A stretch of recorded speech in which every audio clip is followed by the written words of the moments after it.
Here he is, the WARSHIP, Jay Bailey. Jay, how are you, mate? Good, mate. How are you? I'm very good and very excited to have you on the show. It's been in the works for a little while here. First of all, Jay, I guess I just want to ask you about how you developed a passion for pro wrestling initially. When I was, I think, 8 years old, I was at my nana's house and I saw my first wrestling show. And it was Flair, and he was in a cage. I don't remember who he was wrestling, but I remember watching it and just thinking, these guys are like Spider-Man and Superman, and they're real life superheroes. And I could be like that. Like, I don't have any special powers, but I could be like that, you know. So it sort of just caught on from there. And, yeah, it just developed. Like, it's all I ever wanted to do was this. So it's really cool.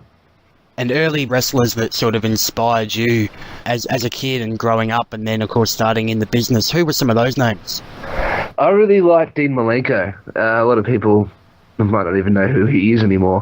But I really liked Malenko. I liked all the technical wrestlers. I was a fairly big WCW fan when we got it on TV, because obviously we didn't really get very much in the way of WWF back in those days, except for the Superstars program on normal TV. Yes. But yeah, I really liked Bret Hart and Dean Malenko, and obviously your Stone Colds. And I was always much more so a fan of the bad guys than the good guys, though. During the whole run with the Attitude Era, with The Rock and Stone Cold and Triple H and everything, I know he's a bit of a dick from what I'm told, but Triple H was definitely my favourite there. Just because he was the bad guy, and that's the best. But yeah, no, I really enjoyed watching. Mostly, it's the pageantry, like I love the larger than life atmosphere and the guys that put that over. But I wasn't really wasn't a huge fan of like the body guys when it came to like Warrior and stuff like that. I didn't really like as far as his wrestling goes. I really respected the ability of the wrestlers as well. But yeah, out of all of them, I think like guys like Malenko and like Guerrero and like those sort of guys, I just really enjoyed their actual wrestling ability. And when the time came, or I guess you decided to give it a shot, and you thought, hey, well, I don't have the superpowers, but I can be involved with this. I can actually train somewhere and learn and become a part of shows. When did that take place, and who was, I guess, instrumental in helping you not only discover the local scene, but also training you initially? So when I was about 15, I heard that there was Australian wrestling through a friend, and we went up to Melbourne. We caught one of the early, I suppose it was late for them, but early for us, the PWA shows, and it was in a comedy club. And we went there and we spoke to everyone and sort of just got to know everybody. And then I started to get around on the internet to try to find more information about the wrestling in the country, and came across Explosive Pro Wrestling, but back then it was Explosive Coastal Wrestling, the ECW Perth. Yep. I found that, and it was really cool. It was like, it was a really cool website for it, and their videos were really good, and they had heaps of merchandise and all that sort of stuff, and it was sort of just rolling over. And I was about 16 at the time when I saw this. Like, it's moved on a bit since the start of the story, but I ended up coming over here to Perth and doing a training camp over the course of a weekend and a couple of extra sessions over the couple of weeks from there. And I loved it. It was really, really cool. I met all the guys over here, like Davis Storm and F and Carnage and all those guys, and it was like a really, really good experience. And then I went back to Victoria and didn't really do a lot for a while until I went to PWA. I went back and saw Lobo and everything again, and went to PWA and did that for a little bit of time.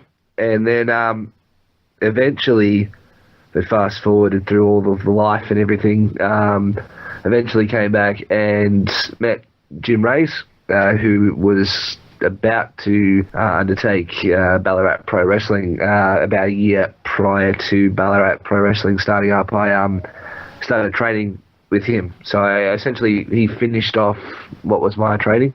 And yeah, from there, that's where it all started. We went on to do the Ballarat shows, and it all moved on from there. And BPW seemed to gain a quite a good reputation there for a while. I mean, I guess being out in Ballarat, there isn't really a great nightlife.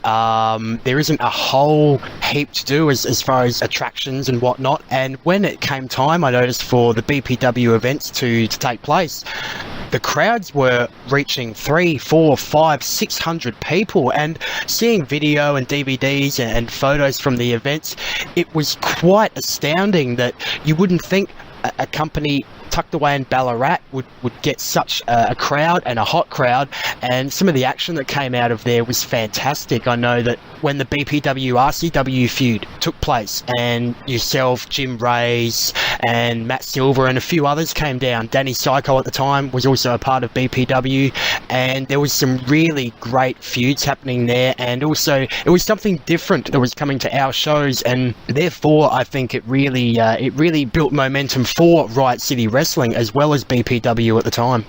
I think it was really very mutually beneficial. Well, Ballarat, like when we started, we drew really, really heavily. I think a big reason for that is that obviously, as you said, there's not a lot to do in Ballarat. There's still 100,000 people plus who live there, so it's by no means a tiny little town. But yeah, I think that we had a really good connection with a lot of the talent in Victoria, and a lot of guys just looking to have that sort of next step and that little bit of a chance to push themselves a bit further. So like the guys that you've mentioned and that we had as part of that BPW RCW thing, I think that was really good for all of them as well, and obviously really good for RCW too. Like I really enjoyed going back and forth between the shows and seeing all of the feuds develop between the two companies, and I think it was really almost a precursor for what we saw in the later years with like places like MCW and I think even Warzone to an extent, just in the cross branding. I thought it was a really, really good experiment, and I think it paid off really well for both of us at the time. And it was at that time that I had my first experience of seeing yourself in action and seeing the WARSHIP character, and at the time you were playing a real, I don't want to say Nazi, but it was almost was a faux Nazi sort of gimmick where you were coming out there with the chamber masks and I mean, it was really something different, and I really was quite actually sort of taken aback by it, and it was really, really striking. Where have you found inspiration for your gimmicks over time, and with your passion for the old school hard workers, you know, the guys that would go in there like your Dean Malenkos, Bret Harts, go in there with the technical mindset? When did you decide, okay, I'm going to take a different turn? Well, I think that maybe the one thing that held a lot of those guys back insofar as the connection with the crowd, it wasn't their wrestling, because the wrestling was amazing, but I think that a lot of guys lack that character basis behind their actual wrestling ability, and sadly it's like probably the reason why guys like Dean Malenko aren't remembered more. Like, he was like technically amazing and a fantastic wrestler, and when he stopped actively wrestling, by no means in my recollection was he like too hurt to wrestle, or was there anything actually holding him back. It was just so much to the point that there was nothing for him to do. So when it came time for me to develop my character alongside my wrestling, like I was a big guy when I first started wrestling, anywhere from 120 to 130 kilos. So by no means did I know that I had the prowess to become this ultra, you know, small and built little guy that could do all the technical moves and everything like that. But I knew that my strength would lie in my ability to put over myself. Having come from a musical and acting background and things like that, I knew that the actual ability for me to connect with the audience, it would be wrestling, and part of it would be wrestling, but a lot of it would be the actual connection as far as the character went. So when I started, and I thought of, if I'm going to be doing this, I think I'm going to be a bad guy, and what's the baddest person I can think of? And, you know, you straight away you think of the racists of the world, you know, people like, you know, Hitler and all that sort of thing.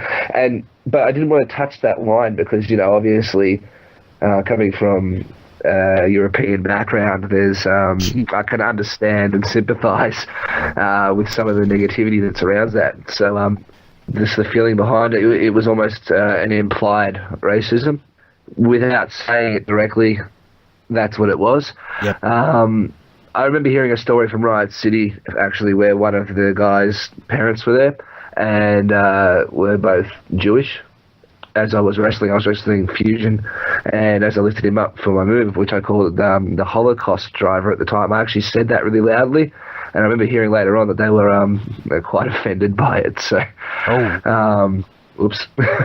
But I think at the end of the day, part of that is being, part of what's being a wrestler. If you're a bad guy, you don't want the people to like you and appreciate you.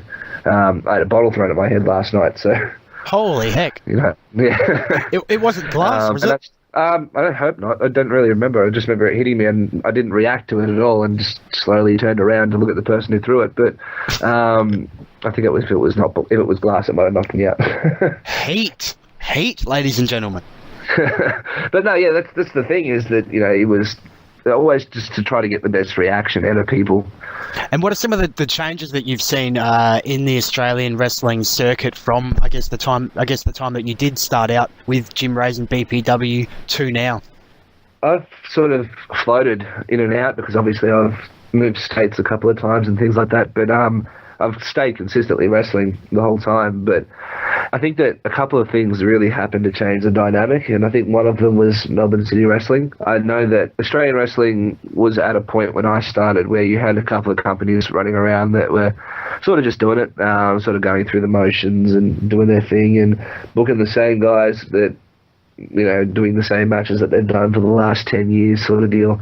But I think when Melbourne City came around, that was probably the massive turning point as far as Victorian wrestling goes, and that alongside with Warzone, I think they've really gone a long way to turn around the perspective of wrestling in that state. To me, if I watch something from over there, it's all professional. They have quality lights, they have quality stage, all the wrestlers look like wrestlers, they all have gimmicks. And I think that's a big shy change from what it was like when I first started, because, it wasn't so managed, I don't think, particularly over there. I think it wasn't something that was monitored as heavily as it is now. Guys sort of had responsibility over what they were doing themselves, but I like the fact that it's sort of changed to this. There's a lot more accountability in what you're doing, and a lot of the wrestlers are having to really think about what they're doing with their physiques and what they're doing with their characters, and it's a really, really positive, I think, over there. The same with like the PWA and Riot City, obviously, I think has had a tremendous change since I was there, as far as the quality of their wrestlers go and the quality of their shows. I think what you guys have done is just an amazing thing. I think that as a whole, Australian wrestling in the last 3 years has improved 100-fold. Like EPW over in Perth, like we've got a lot of really great talent, and the shows and the production value. I don't know if you've seen any of the recent videos coming out of EPW, but the camera and everything like that is just, it's movie quality. It's just out of this world how much it's changed. Yeah, that's one thing I've... Sorry to cut you off there, Jay. Yeah, that's one thing I've noticed with promotions such as Warzone, EPW, Perth, MCW. They tend to set the lighting in a way that not only creates a good atmosphere for the crowd, it will also put over a much better product on DVD. It'll actually look a lot more presentable, and as well as, like you said, with the quality of cameras and whatnot, yeah, they put out some fantastic visual product. Yeah, I definitely agree. I just think that if you're somebody, a casual fan, and you stumble upon it, like the difference between what you see now and what you saw, 3-4 years ago, I think is just, it's just crazy. Let's get on to one topic which a lot of people have touched on in your social media, and it hasn't really been sort of discussed in the wider sense.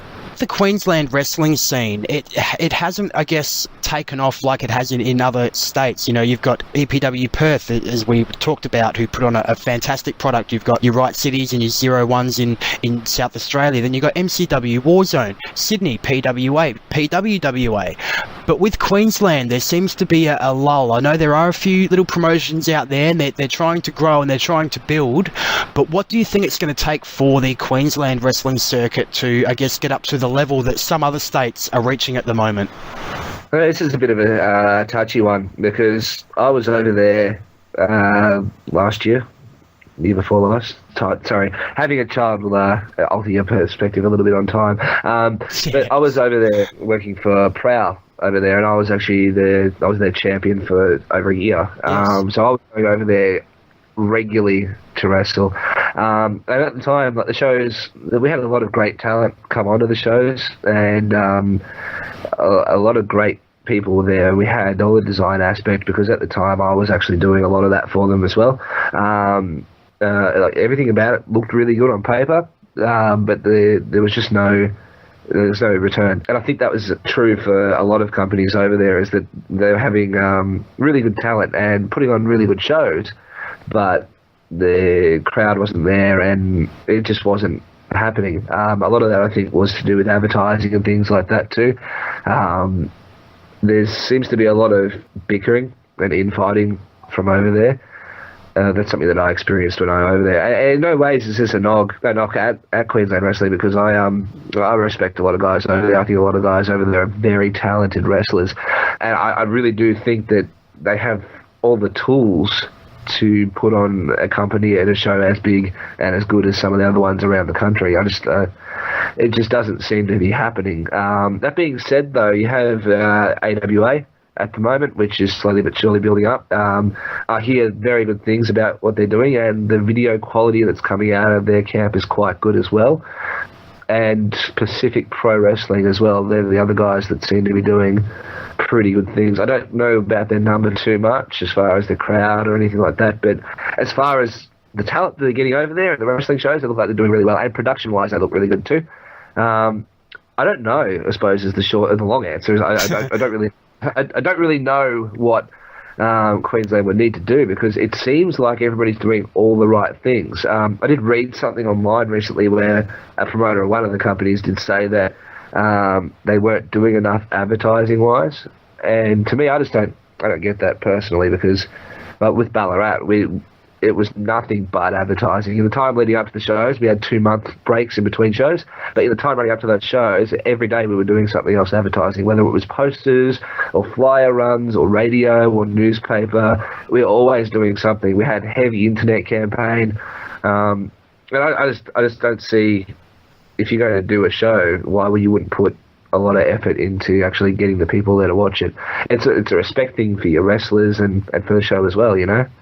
And that comes back to what you were saying about, people sort of lifting their game in the past few years. When you're backstage and you're seeing everybody else who's got their great gear and is dedicated and is, sitting in the corner for half an hour, and you think, why won't this person speak to anybody? Well, it's because they're concentrating so much on what they have to do. They want to go out there, put on the best show that they can. And it comes back to that. If you're gonna do it, why not put 110% into it? Sure, everybody has a bad night. That may happen, but you're going to learn from that. But why not put in that full effort to put on, because I guess some folks do often forget that people are out there paying to watch your show. People are paying, whether they're paying $10, $15, that may be the last $10, $15 in their pocket until payday, but they've been pumped all week to see some wrestling. You've got to give them the best you can. I definitely agree. It doesn't matter how many people are in the audience, as well. That's the thing, is that you hear about people who sometimes go out there and they phone it in if they've got less people, etc.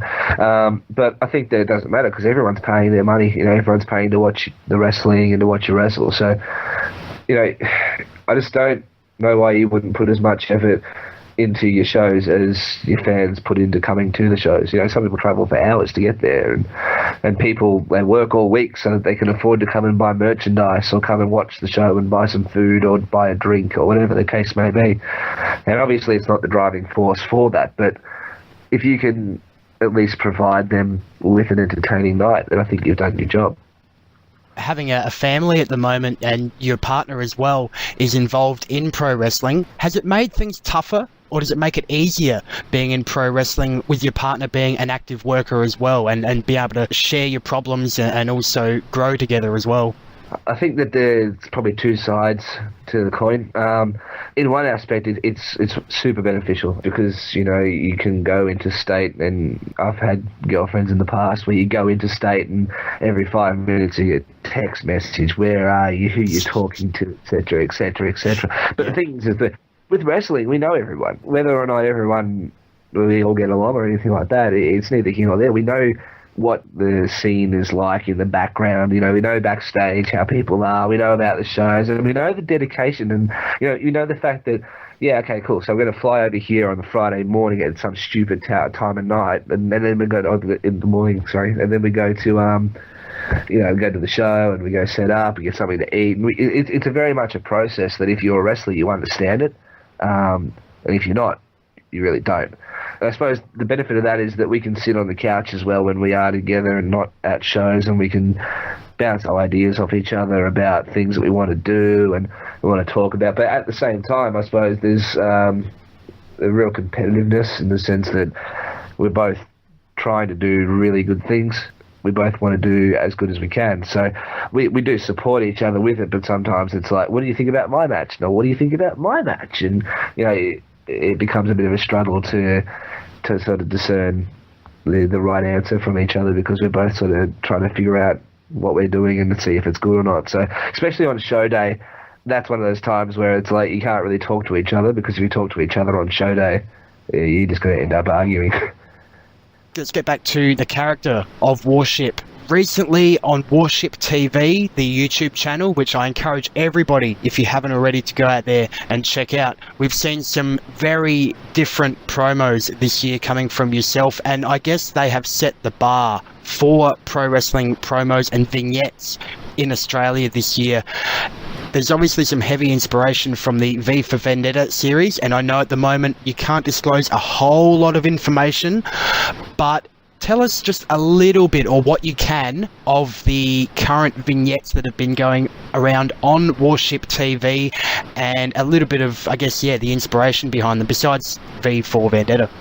Okay, so essentially, there's a little bit of a mixed message with them, is that when I started, I took a step back at my character, and I kind of felt that what I was doing at the time was just really generic. I had ended up becoming the bandana-wearing, stiff-kicking dude that just sort of was a wrestler with kick pads, and that's all I did. And I really felt that was not good. So I really wanted to take a step back and figure out something. And I've been sitting there with my partner, and we'd been discussing the conspiracy theories and things like that, and it's something that she's very heavily involved in. She really enjoyed it. When you live with somebody, you tend to talk about the stuff that they talk about a fair bit. So I had in turn gotten really into it myself. And it was something that I looked at in the wrestling scene, and it really couldn't see anybody that was doing anything like it. There were a lot of people who were, always talking about how they were never getting their shots, and it's all everyone's against me, it's me against the world, and all that kind of thing. But I don't think I'd ever seen anyone take it to that really elevated volume turned all the way up. So a lot of the inspiration came from the anonymous vignettes that go around. A lot of them are to do with changes that people want in government and things like that. And I just sort of started to watch a lot of those, and obviously V for Vendetta as well. And it's sort of that Guy Fawkes mask became the symbol, which is really strange. It's a whole other story, but it became the symbol for revolution for a lot of things. So I sort of wanted to apply the theories behind the conspiracies of the world and convert that to being the conspiracies of the wrestling world. So then I developed WARSHIP TV as a way to offset that, so that it really needed to be visual, and I wanted it to be something that people could look at and go, wow, I've never seen anything even remotely like that before in wrestling. And I think that we did accomplish that thus far, and we do continue to at the moment. There's not a lot I can tell you about what's going ahead moving forward with WARSHIP TV. I will tell you that it will continue. We will continue to be doing WARSHIP TV, and it will get worse and worse as so far as eye-catching and things that we're saying will be definitely a lot more brutal as we move forward with WARSHIP TV. It's really much a teaser, very much so a teaser thing that we do, is kind of getting to a point now where we're saying things without saying them. The person who does the actual video editing, because I can't do any of that myself, but the person who helps me with that video editing, we're really just trying to get across the point of this is what my thought process is, and this is what I'm saying, but I'm never actually going to say it out loud. I think that comes across really well. I do want to say thank you as well, because it's really nice to hear the feedback on those videos, because they do take a lot of work and a lot of effort and a lot of thought process goes into them as well. So I do really appreciate that too. Oh, no worries. I think it's great to see a product where there's so much thought put into it, and not only that, but again, you want to set the bar. You want to put out the best that you can, and I think that it can be seen in those vignettes. So yeah, no worries. I think they're great. Look, Jay, we've got a little bit of time left. Just before we head off, I just want to ask you about some of your favourite opponents and some of the wrestlers that you've worked with, and some guys that you feel could perhaps, I guess some guys that are the rising stars, some guys that you feel haven't reached their full potential yet but are definitely on their way there. Yeah, sure, definitely. So probably as far as like favourite opponents go, I've had a few of them for sure that I'd mention, and probably Mikey Lord. I had a match with him in Sydney, and that for a long time was the bar for me as far as my favourite matches went. I had a really good match in Queensland with Del Torino as well. I really enjoyed that match too. That was at Prowl, I believe, yes? Yeah, it was. Yeah, it was for the Prowl belt. We had a heap of vignettes and everything go through for that too. A lot of people may or may not have seen those.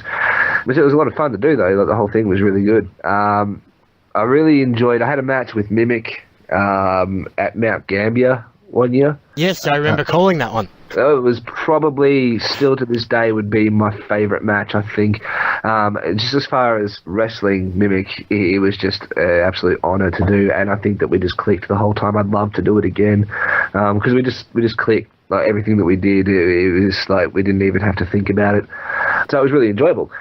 I think that there are heaps more, and I would do a disservice if I didn't mention Jim Ray's, because the guy who's been really instrumental in bringing me through. We had a really good match a couple of months ago for Schwa, and it was just one of those matches that it was really nice just to get back to that same sort of Melbourne style of wrestling after having so long been in Perth not doing that style. It was just really refreshing to go and to do that as opposed to working the style that we work here.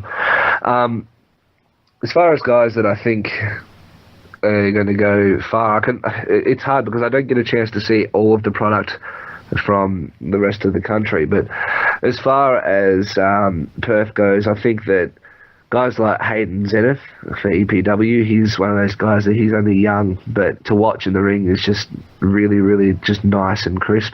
Everything he does is just on target the whole time.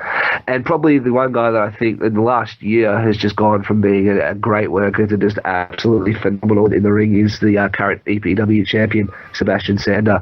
Yeah. Like, if you haven't seen him yet, I'm not sure if you have, but if you haven't seen him, he's just incredible. He's a massive dude, and he's just awesome to watch in the ring.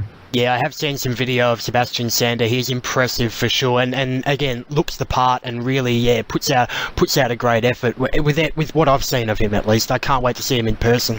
Yeah, no, he's really, really large, but a really, really a really good person when it comes to wrestling. Like, he's always willing to do what he can to help, and he's just one of those guys that you don't come across them very often. I think the other one, even though he's a part of the probably the most influential wrestling group in Perth, would be Marcus Pitt from TMDK. He's one of those guys that he's a 4-time EPW champion, but it still seems that he's got so much that he can do, and he'll go really far, I think, in wrestling in general. He's just an absolute superstar. Okay, well, Jay Bailey, the WARSHIP, thank you for joining us on Wrestle Hustle Radio. Before we leave, though, just want to ask you quickly, where can people see you in action?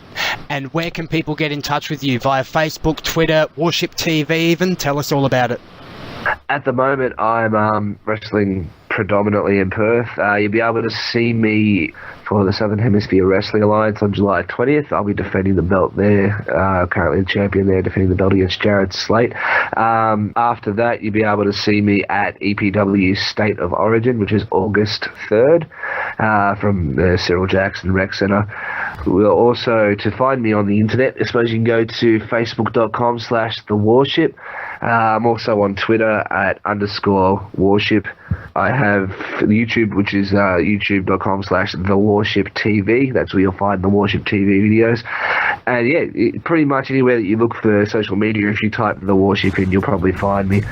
Fantastic. The Warship, Jay Bailey, it's been great to have you on Wrestle Hustle Radio, and all the best with the future, mate. Thank you very much.